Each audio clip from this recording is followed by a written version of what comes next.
Le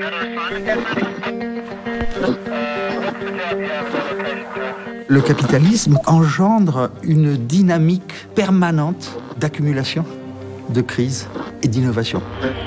I believe that open markets and free enterprise are the best imaginable force for improving human wealth and happiness. Je pense que les forces sociales et politiques sont les forces centrales dans la dynamique du capitalisme. Did you ever have a moment of doubt about capitalism? Is there some society you know that doesn't run on greed? How would Smith see the economic world around us? I think Keynes would have said the problem is the hole in the economy. Hayek really wrote The Road to Serfdom as a warning. You always have to be careful with Marx about the one-liners. Polanyi, for me, was an intellectual earthquake. I mean, if I had to stereotype Ricardo, I would say he would look like George Soros. Si vous retournez chez Adam Smith, Marx, Schumpeter, vous avez des embryons de mécanismes vous permettant de comprendre la crise actuelle. We were told that capitalism is the product of big thinkers and big ideas. But is it true? How did ideas shape our lives? What is their relation to reality? Can they help us understand today's economic crisis, let alone the future of capitalism?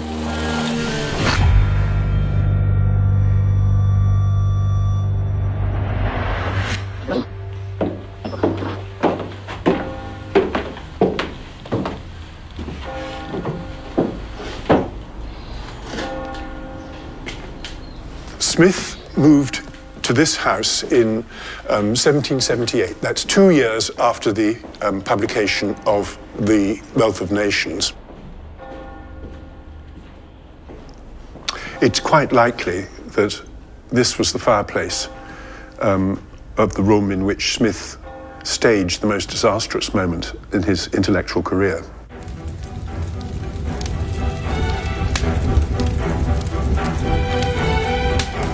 He did not want any of his unpolished, unfinished manuscripts to survive him. And he laid down in his will that his 2 executors were to burn these papers after his death. But that wasn't enough. And really, almost days before his death, he summoned his executors and said, "I want you to do it now." And they sat there in front of the fire and systematically burned all his unpublished manuscripts. What has survived was simply 2 highly polished works, his great theory of moral sentiments and his even greater Wealth of Nations. The Wealth of Nations, which survived the fire, has been presented over the centuries as the founding book of the free market system.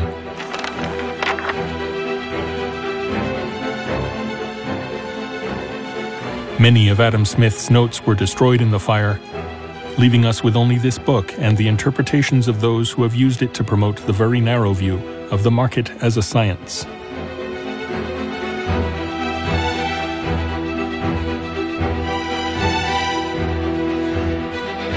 The history of The Wealth of Nations as a book is actually quite interesting.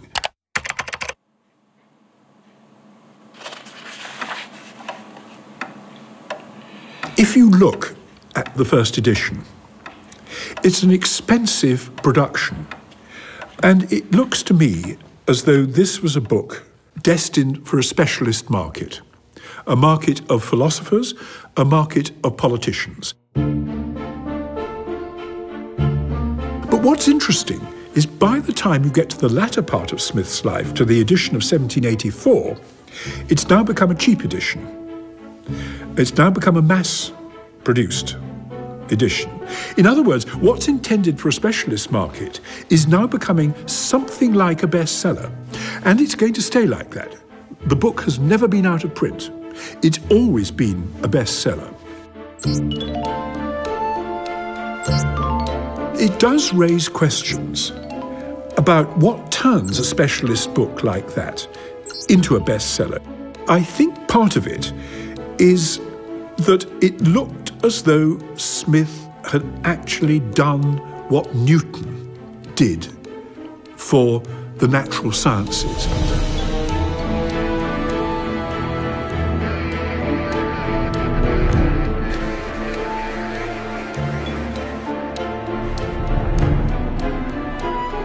That he had actually discovered a principle, a law of movement, a law of motion.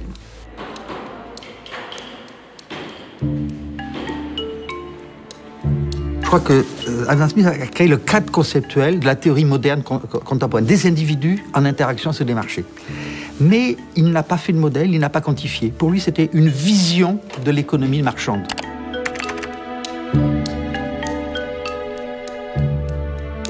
La révolution est arrivée au milieu du XIXe siècle, lorsque les économistes ont pris les outils de la physique newtonienne pour l'appliquer à l'économie.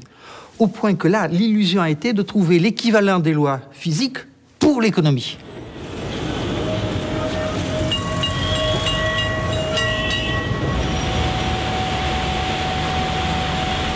It's hard to imagine how this primitive smelter in Calcutta, India, has anything to do with the wealth of nations.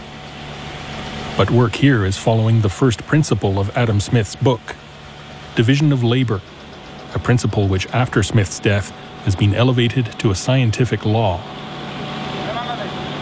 One of the characteristics of the society you know that I know is the intense degree of specialization which takes place in employments, ranging from the most skilled and complicated employments to the most simple.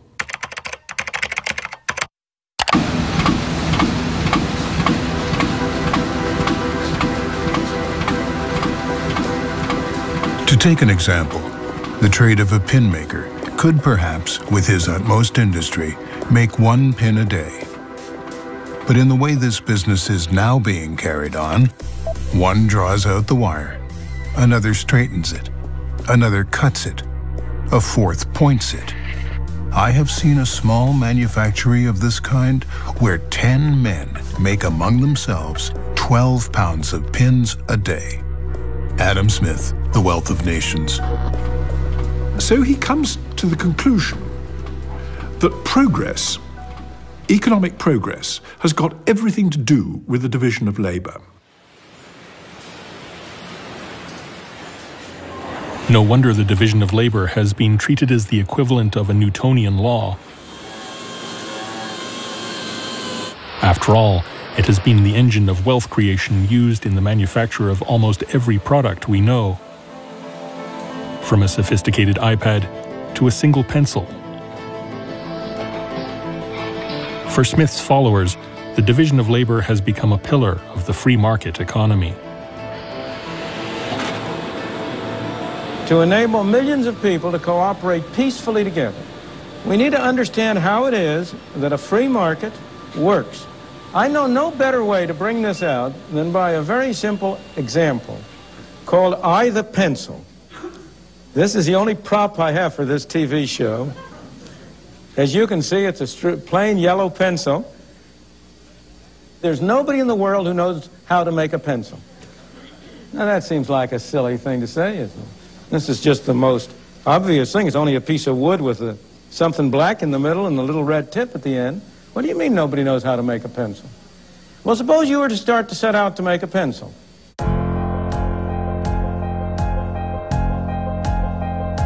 First of all, you have to get some wood, don't you? Where do you get the wood? You have to go to the Pacific Northwest, probably, and cut down some trees. How do you cut down some trees? You have to have some saws to cut it with. Where do you get the saws? You have to have some steel. Where do you get the steel? You have to have a steel mill. In order to have the steel mill, you have to get the iron ore, and you can add all the rest. But that's only the beginning. This black stuff in the middle that we call lead isn't lead. It's graphite, I think. I'm not absolutely sure. And I am told it comes from some mines in South America. Now, this little red tip at the top, that's rubber. Where's it come from? Well, the major source of natural rubber is Malaya.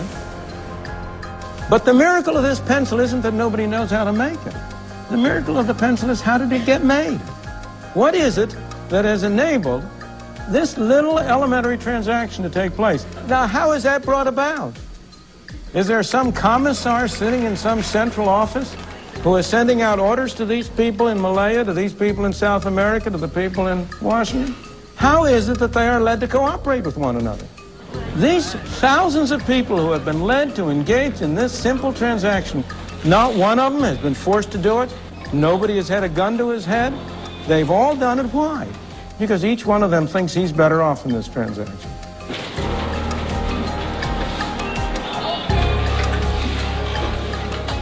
En fait, le mot liberté joue un rôle énorme dans la diffusion du libéralisme, puisque l'idée intuitive est suivante: pourquoi enlever à quelqu'un le droit de transacter sur un marché? C'est un droit élémentaire, et pourquoi ça serait mauvais?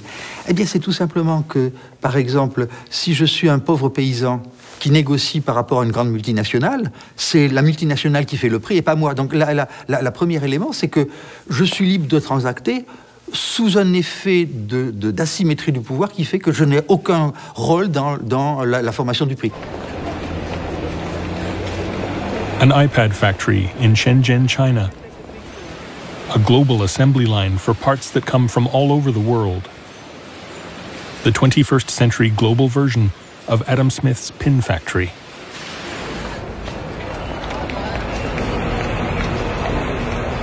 There are 250,000 workers in this factory, producing close to 10,000 iPads a day.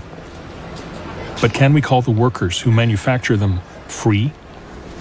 我们做的工作也是就是流水线，然后机台留下来，我们也就是做的就是很机械的事情，就是测试这个机台。所以说生活嘛，我感觉工作嘛，我感觉还是蛮枯燥的。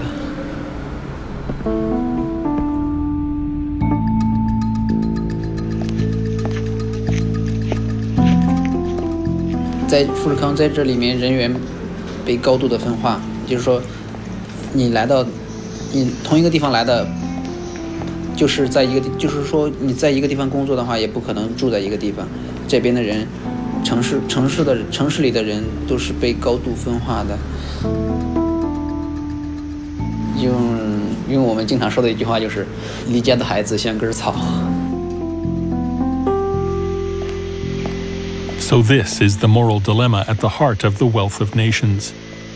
The economic logic of division of labor versus the human cost to achieve it. But was Adam Smith blind to this dilemma? Adam Smith is very rarely read. He's worshipped, but not read. I mean, everyone who went to college learned the first paragraph of Wealth of Nations. The greatest improvements in the productive power of labor and the greater part of the skill, dexterity, and judgment seem to have been the effects for the division of labor. Adam Smith, The Wealth of Nations. Not very many people got to page, whatever it is, page 400, in which he points out that division of labor is monstrous.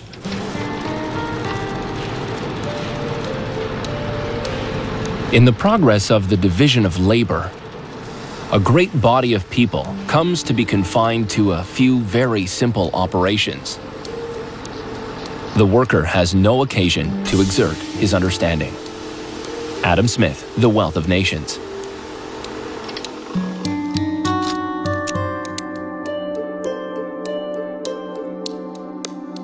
It turns people into creatures as stupid and ignorant as a person can possibly be. It's a person who just becomes a machine.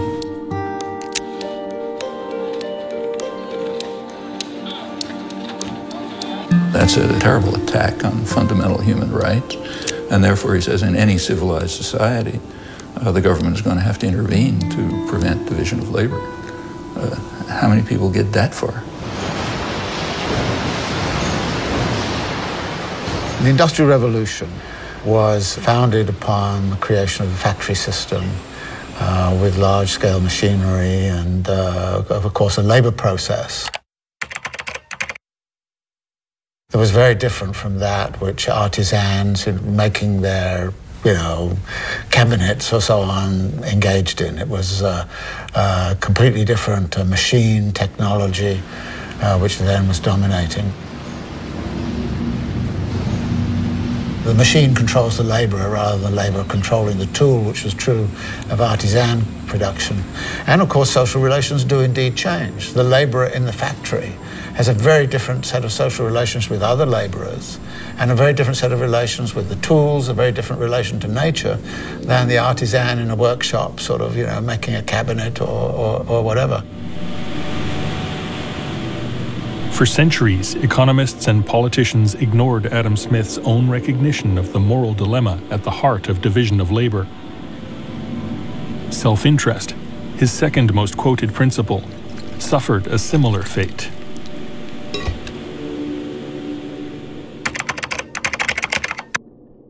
Please welcome the Nobel laureate in economics, Milton Friedman, right?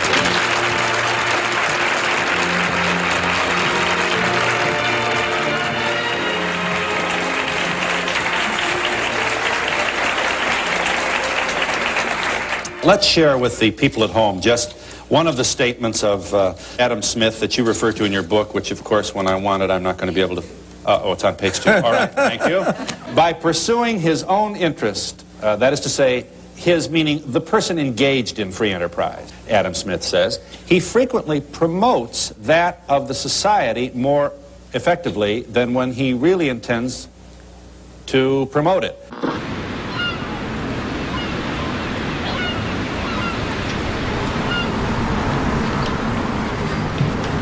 Day 2. You're listening to Business Scotland. Adam Smith considered self-interest as the driving force of the economy. But do we know what he actually meant by it? To find out, we must first explore the times in which he lived.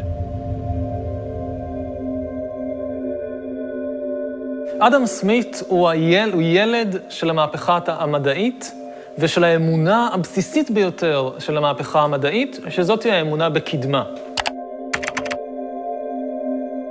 רוב ההיסטוריה, רוב בני האדם תפסו את ההיסטוריה כקפואה ואפילו מדרדרת. ובמישור הכלכלי, האמונה הזאת בהיסטוריה הקפואה ומדרדרת הייתה תפיסה מאוד מאוד נפוצה, שאי אפשר להגדיל את סך העושר בעולם. סך העושר בעולם הוא קבוע, כמו איזו עוגה כזאת, ואתה יכול לחתוך את העוגה בהרבה מאוד דרכים שונות. אבל רווח של אחד תמיד יבוא על חשבון ההפסד של מישהו אחר. כלומר, הכלכלה היא משחק סכום אפס. אדם סמית אומר, הכלכלה היא מה שנקרא win-win situation. כולם יכולים להרוויח. הקדמה פירושה במישור הכלכלי זה שאפשר להעלות את סך הייצור ואת סך העושר בכל העולם, מה שאומר שהכלכלה היא לא משחק סכום אפס.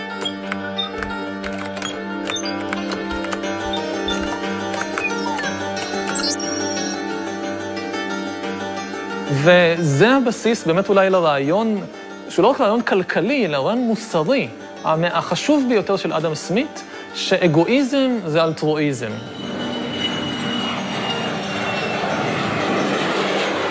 הרווח הפרטי שלי הוא משהו שעושה טוב לא רק לעצמי, אלא לכולם, הוא בעצם מגדיל את העוגה של העושר העולמי, ומאפשר לעוד אנשים ליהנות מזה, ובבן אדם העשיר יקנה מוצרים מהאנשים האחרים, וככה גם הם יתעשרו, או יפתח עוד מפעלים, עוד בתי מלאכה, ויספק פרנסה לעוד אנשים.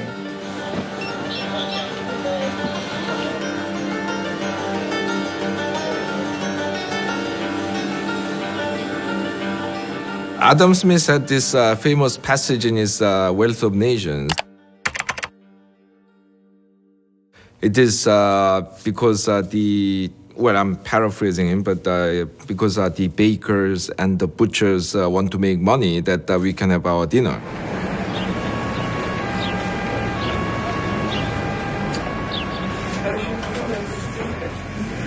He started all this myth about selfish individual, self-seeking being the predominant and almost exclusive human motivation. Now, one has to grant that Adam Smith was actually a bit more sophisticated than his followers. See? He actually understood that humans are more complex, but his position was that you could actually separate these things, and in the realm of the economy, selfishness is basically the exclusive motivation. So you know Adam Smith wrote The Wealth of Nations. Self-interest and greed is good, and the invisible hand and free enterprise and free markets, etc. All that kind of, he's the father of capitalism. But it turns out, there's another Adam Smith. How many people here have read The Theory of Moral Sentiments? And according to Adam Smith, it was his important book. It was his magnum opus. In some ways, that was his magnum opus, and The Wealth of Nations paid the bills. He never imagined capitalism that he wrote about in The Wealth of Nations could actually succeed without the moral underpinnings, the moral, what he called sentiments. We would call them virtues. Without the virtues of a society and virtues of individuals that would actually create the base of a healthy capitalism. Well, all you could do is look here and see that The Wealth of Nations and A Theory of Moral Sentiments, Adam Smith 1, Adam Smith 2, have been disconnected. When you see around the globe the maldistribution of wealth, the desperate plight of millions of people in underdeveloped countries, when you see so few haves and so many have-nots, when you see the greed and the concentration of power within, did you ever have a moment of doubt about capitalism? Tell me, is there some society you know that doesn't run on greed? You think Russia doesn't run on greed? You think China doesn't run on greed? What is greed? Of course, none of us are greedy. It's only the other fellow who's greedy. The world runs on individuals pursuing their separate interests. We'll be back in just a moment.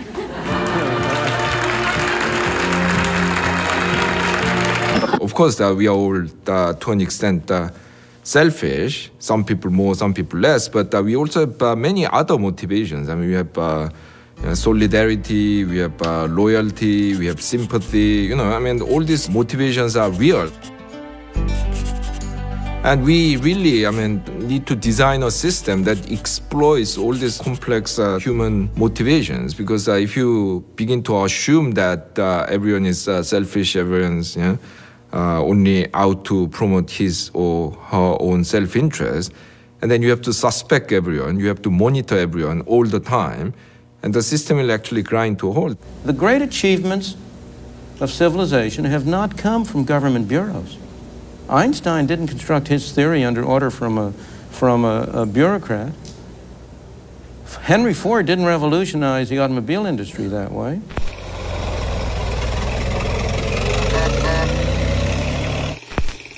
But Henry Ford is a perfect example that self-interest is far more complex than greed or individualism. In 1914, he single-handedly almost doubled the salaries of his workers and reduced their working hours from 9 to 8 hours a day. Increasing their salaries, he claimed, will turn workers into consumers. It will help to expand the economy and his car sales. He dreamed that every worker could one day own a Ford car.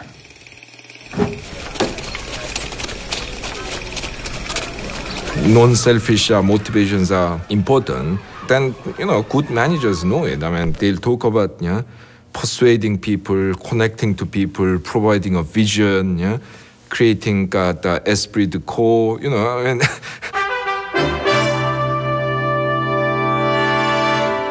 Tonight, we focus on an apple. Apple the computer, not the fruit. It is Jobs that provides the main inspiration and philosophical direction for Apple. What Apple is it's an environment where we can attract the best and the brightest people to come together and sort of have a common vision about how we can change the world. This is how real managers manage the economy, but of course economists do not understand this, and they keep saying that everyone's selfish and we have to design the system accordingly, which means that you give maximum freedom to everyone, and kind of basically believe that this will somehow amount to optimal social outcome. So how did Adam Smith's nuanced concept of self-interest become transformed over more than 200 years into a global economic system driven by greed? It begins with the separation of Adam Smith I from Adam Smith II, and the transformation of the wealth of nations into a science.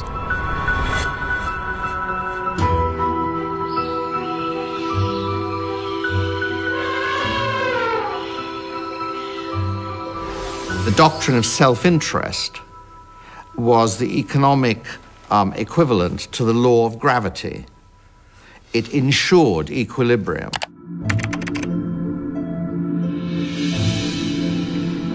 If everyone was free to pursue their self-interests in markets, you would get an equilibrium, optimal equilibrium, which was equivalent to the equilibrium of natural bodies when they were free to move as well.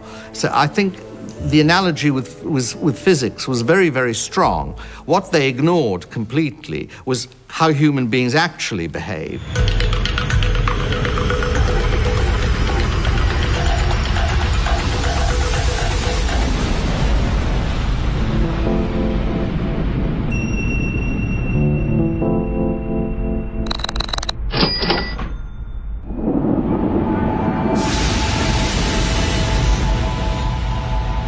Sociology and psychology have been very well aware that a lot of behavior is what economists would call irrational. But in fact, I don't think that is the right way of describing it. I think it's human. University of Michigan Television presents an interview with Ayn Rand, noted American novelist, author of The Fountainhead and Atlas Shrugged, and philosopher spokesman for America's New Intellectuals. Self-interest had been enshrined as a law of physics in the 19th century. In the first part of the 20th century, it evolved in the US into a moral philosophy.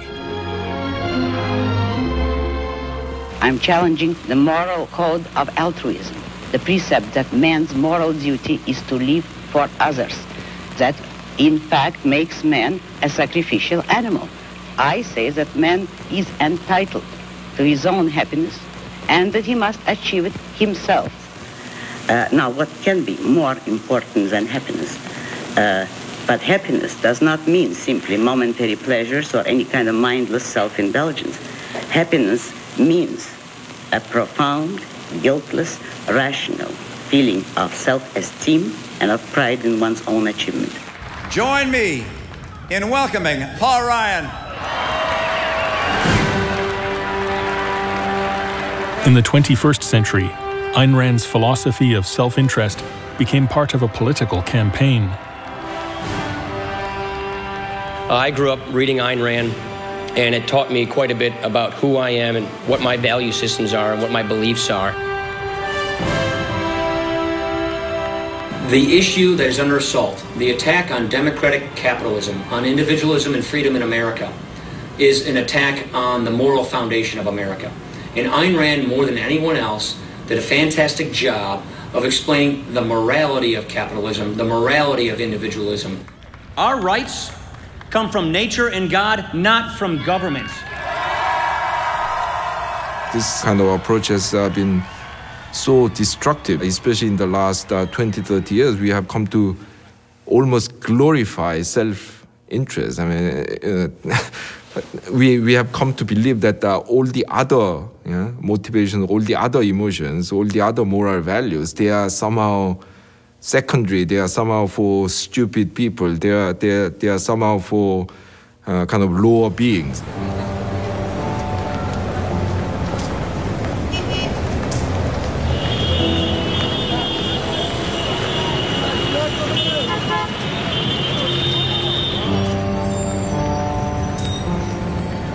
That has created this system where people are actually expected to be ignorant of the broader social framework. They are encouraged actually just to look after their own interests, and we are living the consequences today.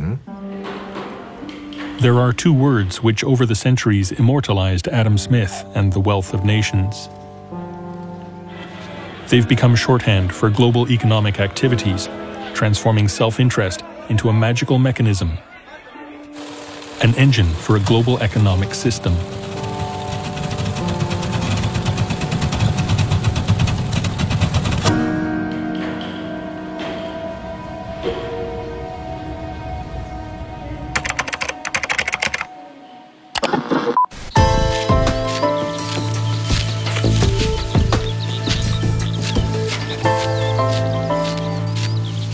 The invisible hand is a phrase that was introduced by Adam Smith in his great book, The Wealth of Nations, in which he talked about the way in which individuals who intended only to pursue their own interests were led by an invisible hand to promote the public welfare, which was no part of their intention.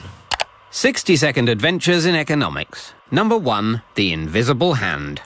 An economy is a tricky thing to control, and governments are always trying to figure out how to do it. Back in 1776, economist Adam Smith shocked everyone by saying that what governments should actually do is just leave people alone to buy and sell freely among themselves. He suggested that if they just leave self-interested traders to compete with one another, markets are guided to positive outcomes as if by an invisible hand.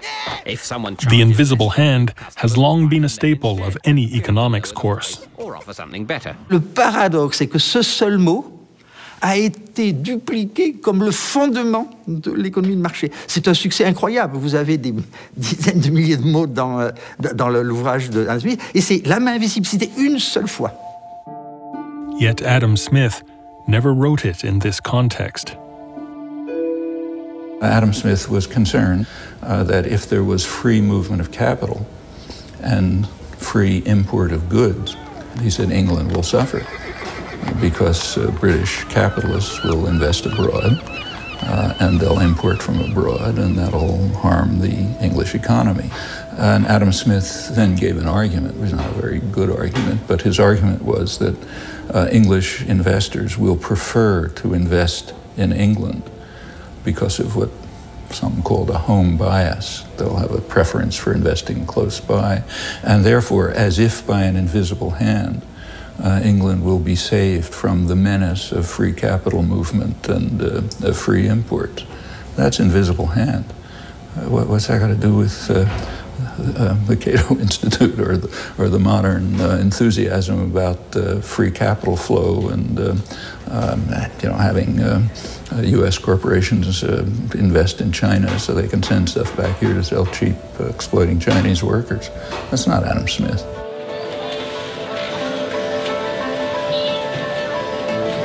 La main invisible est apparue comme la façon de lutter définitivement contre la mainmise de l'État sur la vie économique pour mieux se libérer du féodalisme. Vous voyez, le succès instantané. Et de nos jours, on a remobilisé les années 50 pour essayer de tuer l'état du bien-être, la fiscalité progressive, et dire il faut laisser les agents s'auto-organiser. Mais vous voyez, c'est une réinvention d'une tradition. Cette tradition n'a pas joué un rôle actif tout au long du XIXe siècle. C'est une réinvention moderne à des fins d'action sur la politique économique contemporaine. Committee will please come to order. Today is our fourth hearing into the ongoing financial crisis. In 2009, in the wake of the financial collapse, Alan Greenspan, the former head of America's central bank, the Federal Reserve Board, was invited back to Washington as the man who, more than others, promoted deregulation in the name of the invisible hand. Today in this hearing, Dr. Greenspan, I want to start with you. You have been a staunch advocate for letting markets regulate themselves. And my question for you is simple. Were you wrong? I found a flaw. You found a flaw in the model that defines how the world works, so to speak. In other words, you found that your view of the world, your ideology was not right. It was not working.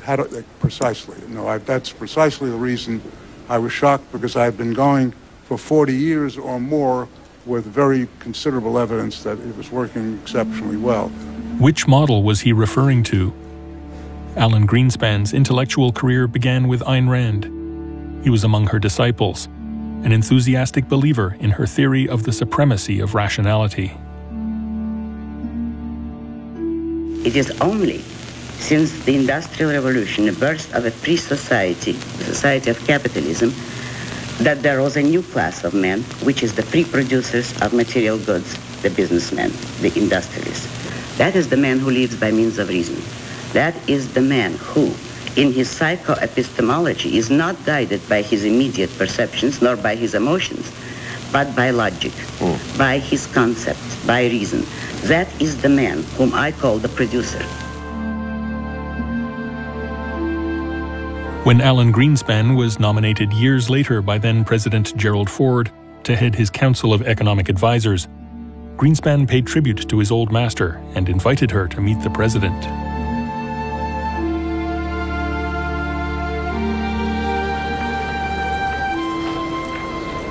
Three years before the financial meltdown, Alan Greenspan visited Kirkcaldy, Adam Smith's birthplace, in commemoration of the great thinker.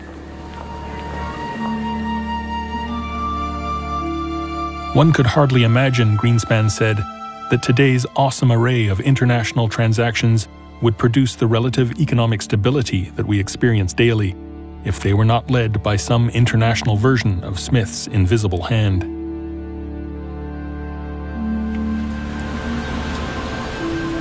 In recent decades, a vast risk management and pricing system has evolved, combining the best insights of mathematicians and finance experts. The whole intellectual edifice, however, collapsed in the summer of last year. And so, with magical and mystical words like invisible hand, words which were taken out of context, the intellectual structure of free market was created.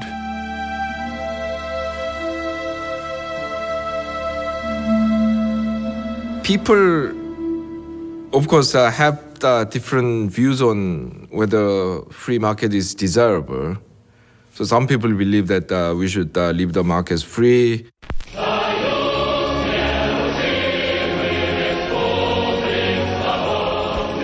Other people say the free markets are not very good. We have to intervene in it to ensure social justice and equity and so on. But most people would actually accept that there is such thing as a free market. You may or may not like the free market, but you will know it when you see it. But that's the biggest myth about capitalism, because my question is, what do you actually mean by the free market? And then to illustrate this point, I bring in the example of child labor.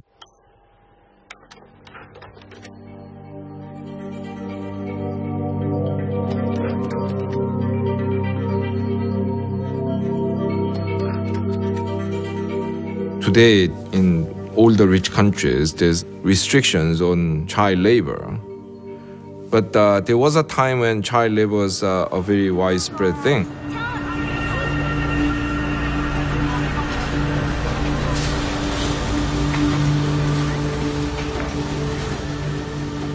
Famous author Daniel Defoe in the 1720s famously praised certain regions of England that were producing textile for being able to offer employment to children from the age of 4 or 5 and allowing them to make a living.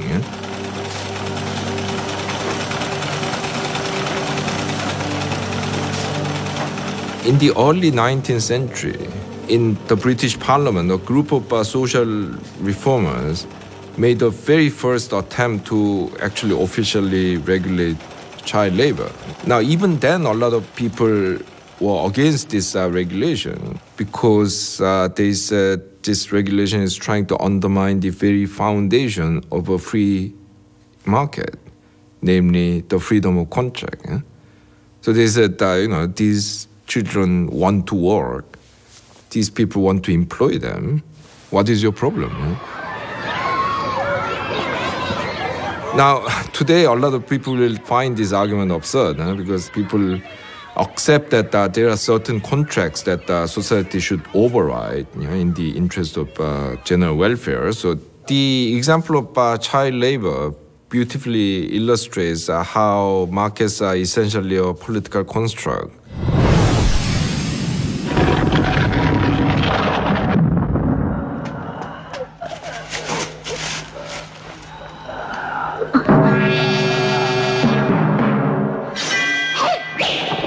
all markets are propped up by a huge range of regulations. I mean, I liken it to the piano wires that these kung fu masters are using Hong Kong the martial arts movies. Markets are like that. I mean, once you accept the underlying political values of certain regulations, these regulations become invisible, like those piano wires. Do we remember slavery? A true free market without those piano wires, where the only considerations were profit and losses. A market which was once widely accepted as the norm.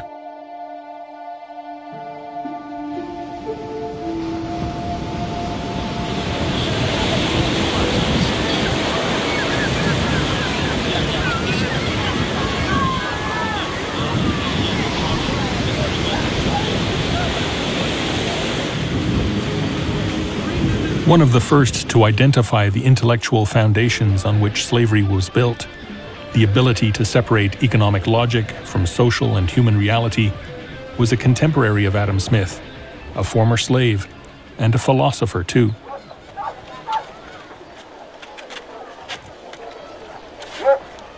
He's buried here in Shama, Ghana, in the shadow of a former slave castle. We have gathered around his tomb just to give glory to God for giving us this wonderful philosopher. Anton Wilhelm Amo set out to criticize the very contradiction of creating a science as separate from the human reality of capitalism.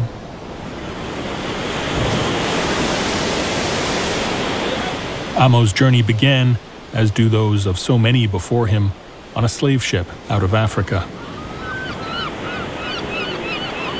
Among the enslaved who came in, among the people who were being made into commodities, were people who were from some of the courts.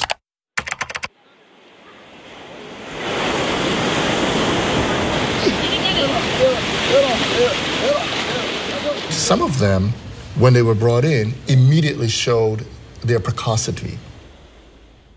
Amo was brought as a blackamoor to Holland. He was manumitted, and he was educated and adopted within the aristocracy. He was educated to the point where he achieved 2 doctorates, a doctorate in law and a doctorate in philosophy. And he taught in the German university system.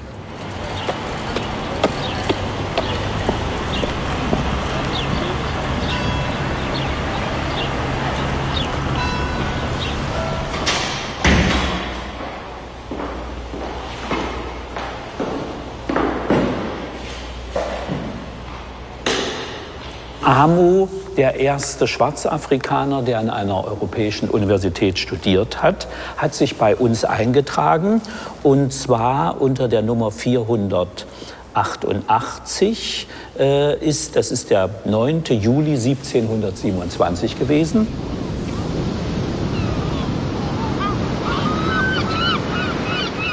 Amo was brought to Europe as a child by the Dutch East India Company and was given as a present to a German duke. The liberal duke freed him and provided him with a free education. The thing that begins to emerge when these commodities begin to speak is they began to articulate the double standards and some of the problems in the processes of rationalization that was going on, that were going on in modern capitalism. I am apt to suspect the Negroes to be naturally inferior to the whites. Such a uniform and constant difference could not happen if nature had not made an original distinction between these breeds of men. David Hume, philosopher, Adam Smith's intellectual partner. With Amo, you have first the question of the anthropological rationalization. Amo wrote on the equalities of the Moors in Europe, and the very act of writing it, the very act of articulating, was to unsettle the view that something about him racially necessitated his being a tool.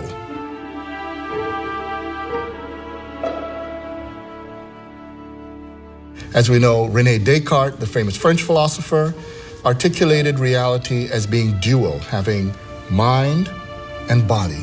Well, Amo basically said that if mind were really separated from body, mind couldn't feel anything.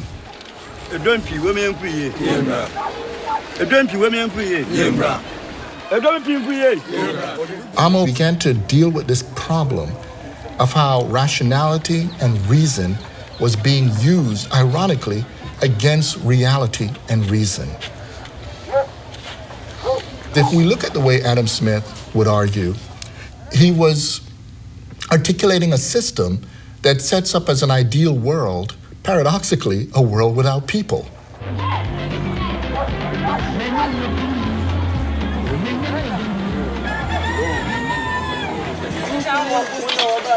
People tend to want to be free, people tend to have values, people tend to be not as neatly predictable.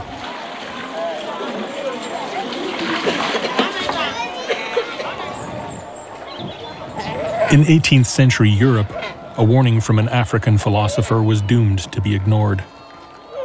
Amo had to flee Europe and died here in Shama.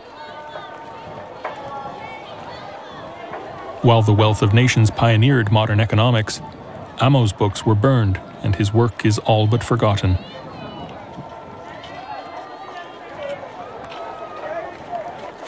Je crois qu'Adam Smith commence à raisonner, comme va le faire l'économie après lui, sur un monde en partie virtuel, en partie déconnecté de tous ces éléments de violence.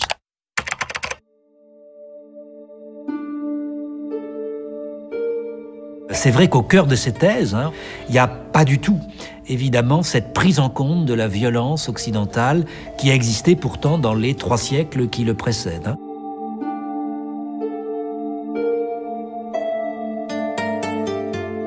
כמו שבאמת בתקופה של סמית עצמו, אז הקפיטליזם חשף את הפנים המכוערות שלו דרך סחר העבדים, שהונע מחוסר אכפתיות כלפי העבדים, וההתייחסות לסחר העבדים ולכל העבודה של העבדים במשקפיים כלכליות טהורות. מספרים, רווח, הפסד, לא מעניין אותי שום דבר אחר, אז ככה התייחסו לבני אדם. אז היום כבר אין עבדות של בני אדם, אנחנו רואים בדיוק את אותה תופעה, את אותו תהליך, קורה עם היחס לבעלי חיים. The footage you're about to see was recorded with a hidden camera at Highline Hatchery in Iowa, the world's largest hatchery for egg-laying breed chicks. Nothing in The Wealth of Nations condones slavery, and of course it has nothing to do with the meat industry of today. Yet this is how Adam Smith's vision of the market evolved once his followers regarded it as a science and divorced it from all social ties. These male chicks are killed by being dropped into a grinding machine while still alive.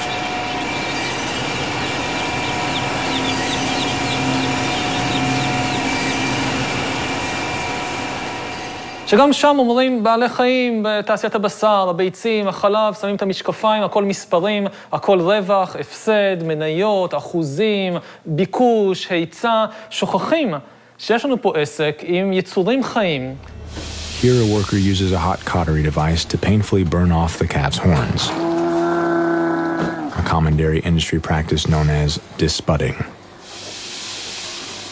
No anesthesia was used to reduce the calf's pain during this harsh and invasive mutilation.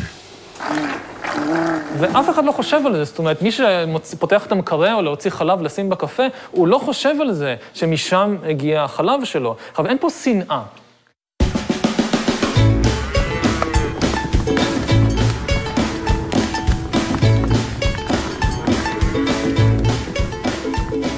אף אחד לא שונא פרות. בדרך כלל הקרטון חלב יהיה מאותר בציורים של פרה מחייכת ושמחה. אנחנו רוצים שהפרה, לא רוצים שיהיה להם רע.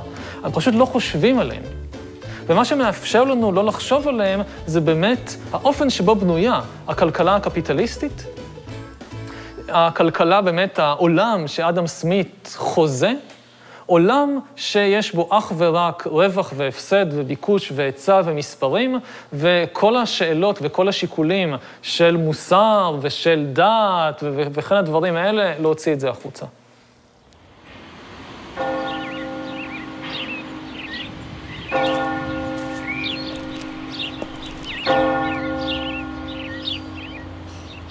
Smith was very skeptical about whether, in fact, a science of society or a science of economics was actually possible.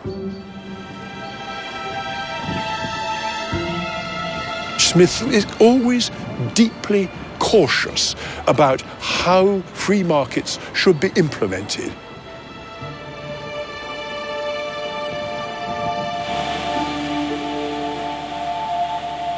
The questions which Smith thought were exceedingly difficult to address about social justice, about fairness, and about maintaining the fabric of society itself might actually be impossible to address. In the course of history, we have lost all that thinking about the political dimensions, the ethical dimensions of progress towards a full market economy.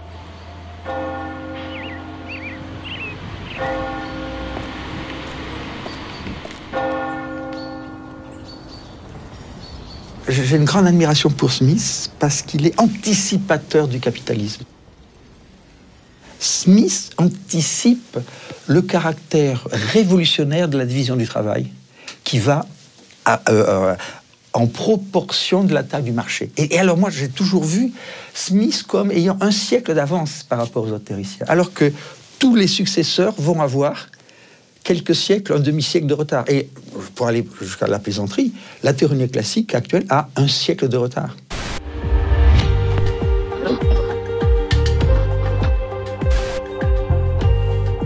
So how and why, in the process of trying to convert the wealth of nations into reality, were Adam Smith's ethical and political concerns lost? Greed won, and societies were restructured along the logic of the market.